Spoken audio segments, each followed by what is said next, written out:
Welcome to The Explainer. Today, we are diving deep into a really powerful piece of ancient philosophy that, believe it or not, has some amazing lessons for our super modern lives.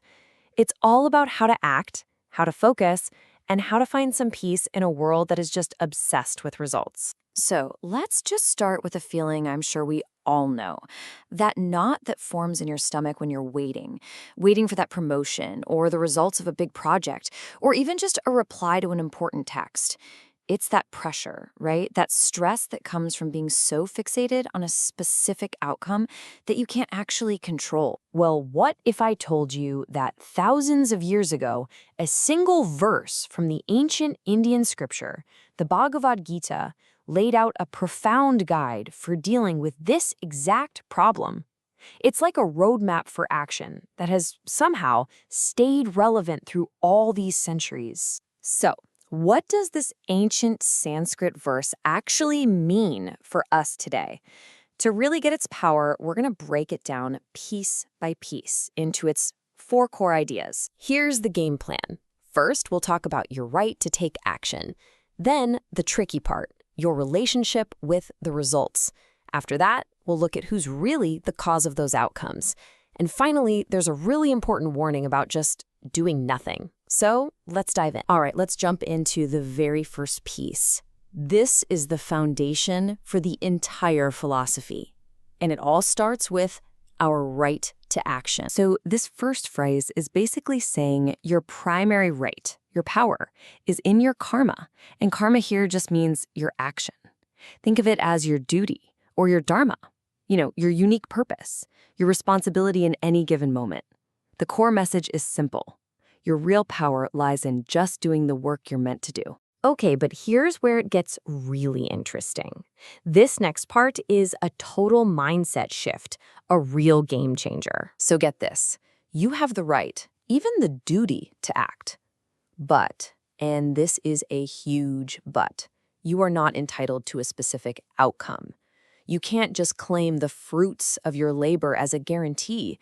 And this is so important because it neatly separates your effort, which you can control, from the result, which, let's be honest, you often can't. Now, this idea of detachment, it goes even deeper. It directly takes on the role our ego loves to play in everything we do. And this part is just a brilliant call for some humility, right? It's a powerful reminder that we are not the sole cause of our successes or our failures. I mean, think about it. So many other things are at play. The work of other people, timing, plain old luck, the entire situation you're in. Believing you alone are responsible, that's a classic ego trap. But before you think this is all about just not caring, the verse throws in one last vital warning so that we don't take this whole detachment idea to a counterproductive extreme. This is a massive caution against using detachment as an excuse to become apathetic or lazy. This philosophy is absolutely not don't care, so don't try. No. It is try your absolute best, pour your heart into it, but release your attachment to the outcome. The call is to act, just without that desperate white-knuckle grip on the fruits of your labor. So now that we've decoded the verse, let's get to the good stuff. Why does this even matter? What are the real-world benefits of putting this Nishkam karma, or selfless action, into practice? The benefits here are actually pretty staggering. When you genuinely let go of the outcome, your stress and anxiety levels just plummet. You're way less likely to cut corners to get a result, so your work becomes more ethical. Your focus sharpens like a laser because you're actually present in the task, not daydreaming about the future. And all of that leads to a really profound sense of inner peace. At its core, this concept frees you. It liberates you from the impossible burden of trying to control the uncontrollable. It allows you to take all that energy you were wasting on worry and pour it into the one thing you actually can control: the quality, the dedication, and the integrity of your own effort. Okay, I know this can all sound a little bit abstract, little philosophical, so let's bring it right down to earth. What does this actually look like in our modern, everyday lives? This table just lays it out so clearly. Look at the two mindsets. If you're attached to the fruits, your motivation is basically anxiety over getting that promotion. Your behavior? You might start cutting corners. And how do you feel? stressed, and probably set up for disappointment. But now look at the other side.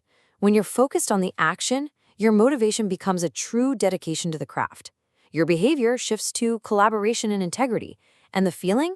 It's not stress, it's engagement and contentment, right here in the now. And this isn't just about your 9 to 5. You can apply this everywhere. In your relationships, it means offering love and support without keeping a mental scoreboard. In your personal growth, it means falling in love with the process of learning, not just chasing the certificate at the end. It completely transforms how you show up in every single part of your life. So after all that, after breaking down the meaning, the benefits, the applications, what is the single most important idea you should carry with you from this? It really comes down to this beautiful paradox. The core message is this: engage with the world with everything you've got. Be fully present, be fully committed. Pour your heart into your actions. But at the exact same time, let go of your attachment to the outcome. The real reward, the true fulfillment, isn't found at the destination. It's found in the dedication of the journey itself. And so this leaves us with a final challenge for you. Just think about your day today. What is one duty, one task, one conversation, it could be big, it could be small, that you can perform with your full, undivided dedication just for the sake of the action itself, and let go of what happens next? Because that is where this ancient wisdom starts to actually change your modern life.